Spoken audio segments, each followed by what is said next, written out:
cela pourrait bien être le concert de la décennie, comme à l'occasion du jubilé de platine de la reine Elisabeth l'an dernier, le roi Charles a décidé d'organiser un grand show pour son couronnement le week-end du 6 mai prochain. Et les noms des stars qui devraient s'y produire font frémir les fans d'impatience. Lionel Richie est tout proche de donner son accord, tout comme les Spice Girls, qui pourraient se reformer pour l'occasion. Mais deux immenses stars de la musique actuelle ont quant à eux signifié à Buckingham Palace qu'ils ne pourront pas être là. Ed Sheeran et Adele ont en effet refusé l'invitation. Un gros revers pour le souverain, qui avait expliqué à ses équipes qu'il aurait aimé avoir ces titans de la musique à ses côtés pour le grand jour.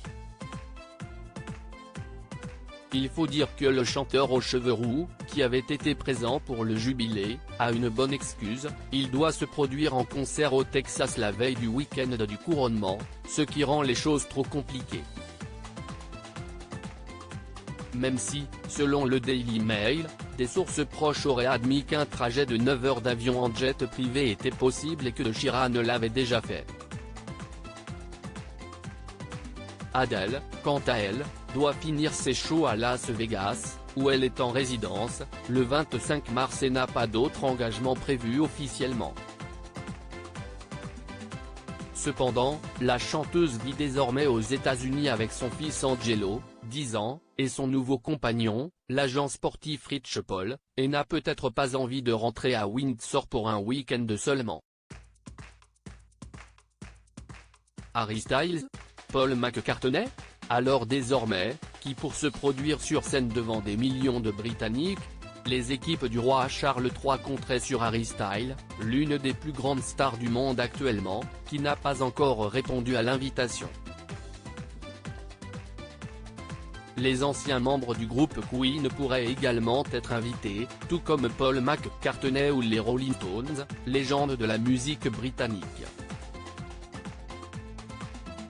Si le concert est encore en concertation, les musiques de la cérémonie à l'abbaye de Westminster ont quant à elles été arrêtées. Le roi Charles, qui les a choisies personnellement, aurait décidé de rendre hommage à tout le Commonwealth avec des artistes internationaux, mais également à son père, le prince Philippe, d'origine grecque, avec une chorale orthodoxe.